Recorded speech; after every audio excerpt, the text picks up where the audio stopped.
कि भगवान गणेश जी का जो स्वरूप है, शिव महापुराण कर रही है, जो गणेश जी का स्वरूप है वो स्वरूप किस ओर होना चाहिए।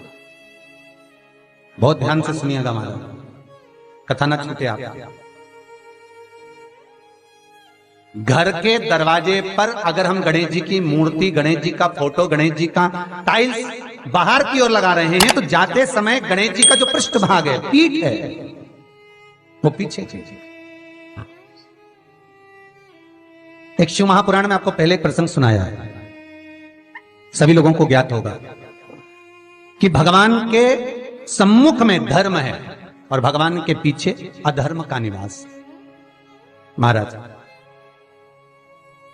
ये दुनिया के लोग जो भगवान की परिक्रमा करते हैं ना, जितने भी लोग भगवान का परिक्रमा करने जाते हैं, मंदिर जाते हैं, परिक्रमा करते हैं, ये लोग मंदिर में जाकर जब पीछे प्रणाम करते हैं तो कभी मौका मिले तो एक बार इनसे पूछना जरूर कि भैया आपने कोई शास्त्र, आपने कोई पुराण कभी पढ़ा है? आपने शास्त्र पुराण का स्मरण किया है? हमारा कोई शास्त्र, कोई पुराण, कोई वेद यह वर्णन नहीं करता कि मंदिर के पीछे हम प्रणाम करें, हम मंदिर के पीछे नमन करें। हमारा शास्त्र वेद वर्णन नहीं करता। और देखे तो लक्ष्मी ने कहा, प्रभु जब गणेश जी के सम्मुख में रिद्धि सिद्धि, श्री, तुष्टि, पुष्टि, शुभ लाभ, सारे धन देने वाले, संपदा देने वाले जब गणेश जी के अग्रणी रहेंगे तो पीछे बिठाने में क्या दिक्कत है? आप पर दे दो। भगवान विष्णु ने तथास्तु कह दिया। दरिद्र का दुख तुम्हें वर देता हूं कि तुम गणेश जी के पृष्ठभाग में विराजमान होगे। इसलिए निवेदन है, मंदिर में नहीं, घर के अंदर, घर में जहां सबसे आगे फ्रंट में गणेश जी की टाइल्स, गणेश जी की मूर्ति, गणेश जी का फोटो प्रथम भाग में बिल्कुल बाहर फ्रंट में घर के दरवाजे के नहीं लगाना। क्यों? जब जाओगे तो पृष्ठभाग गणेश जी का तुम्हारे जाते समय पड़ेगा। जीवन में दुख, तकलीफ, कष्ट आते ही रहेंगे। जीवन में कभी भी आप करोगे बहुत कुछ, फैक्ट्रियां भी खोल सकते हो, दुकान भी खोल सकते हो, कार्य भी बड़ा कर सकते हो, पर सफलता नहीं मिल सकती, सफलता नहीं। और यदि आपके घर में पहले से टाइल्स लगी है, मूर्ति लगी है गणेश जी की, हटा नहीं सकते, तो निवेदन है, एक फोटो गणेश जी का जब बाहर निकलो तो अपने, जब उधर फोटो लगाए तो एक फोटो बाहर जाते समय अंदर की ओर मुख करके लगा दीजिए, उससे वो दोष समाप्त हो जाता है। महाराज, वो दोष समाप्त। गणेश जी अगर लेकर आ रहे हैं तो बैठी हुई मूर्ति लेकर आए, और गणेश जी लाए, मना नहीं है। गणेश जी जब लेकर आए तो घर में बिठाने के लिए ला रहे हैं तो राइट सूंड का गणेश लेकर आए, सीधी हाथ का।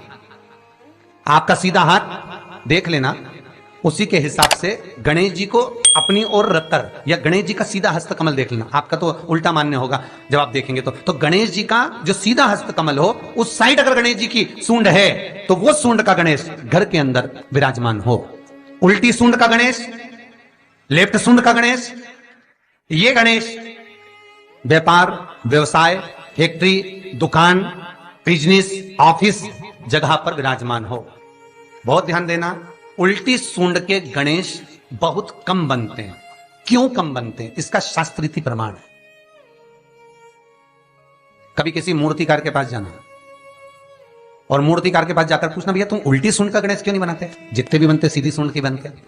कभी पूछना उससे, वो बताएगा कि उल्टी सूंड के अगर गणेश जी बनाए, 50 गणेश जी अगर उल्टी सूंड के बनाए हैं तो उसमें से कम 30 गणेश जी अपने आप टूट जाते हैं या बिगड़ जाते हैं।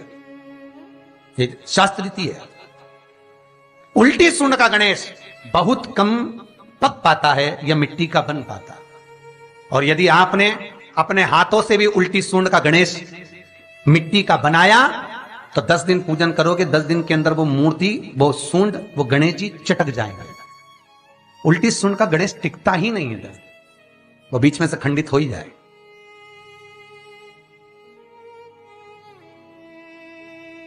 वो तो स्वयं गणेश जी कृपा करें, स्वयं विनायक कृपा करें और उल्टी सूंड के गणेश जी अपने को मिल जाएं और वो गणेश जी हमारे घर में आ जाएं तो वो फिर नहीं चलता। सीधी सूंड के गणेश जी को मनाने के लिए महाराज मंत्र की 50 माला करना पड़ती है, तो समझ लो सीधी उल्टी सूंड के गणेश जी को मनाने के लिए मात्र 5 माला में भगवान गणेश प्रसन्न हो जाते हैं। अर्थात उल्टी सूंड का गणेश शीघ्र प्रसन्न होता है। महाराज ब्रजमंडल में जब कभी जाओ, मथुरा के पास में वृंदावन से आगे लोहवन पड़ता है। कौन सा वन है? लोहवन। वृंदावन से कुछ थोड़ी दूरी पर लोहवन है। उस लोहवन में जाना, जैसे निकुंज वन में गए, भांडेर वन में गए, आप लोग कई बार दर्शन करने गए होंगे, तो लोहवन में जाना और लोहवन में जाकर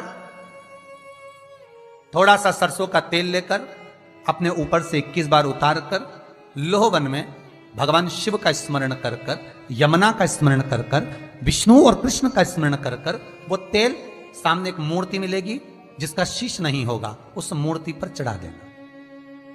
इसका भी चरित्र शिव महापुराण में आता है महाराज, इसका भी व्याख्यान आता है उस मूर्ति का है। लोहवन ब्रजमंडल में लोहवन का व्याख्यान स्कंद पुराण में भी है।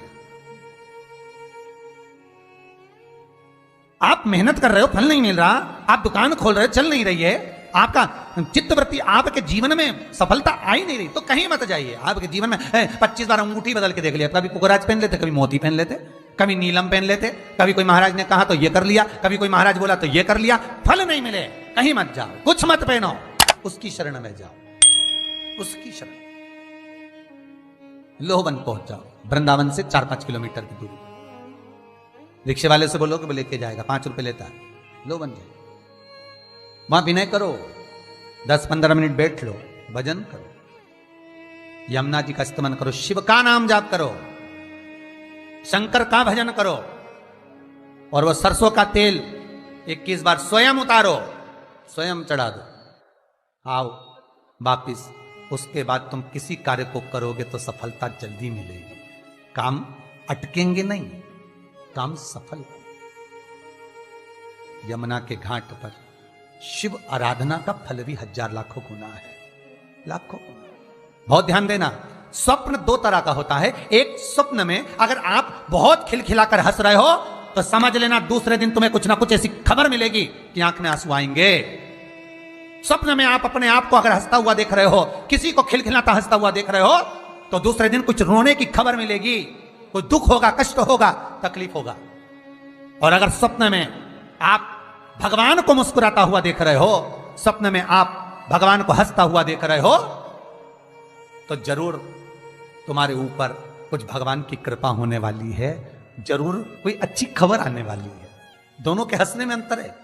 सांसारिक मनुष्य स्वप्न में हंसता दिखे तो दुख मिलेगा, और भगवान हंसता हुआ दिखे तो सुख मिलेगा।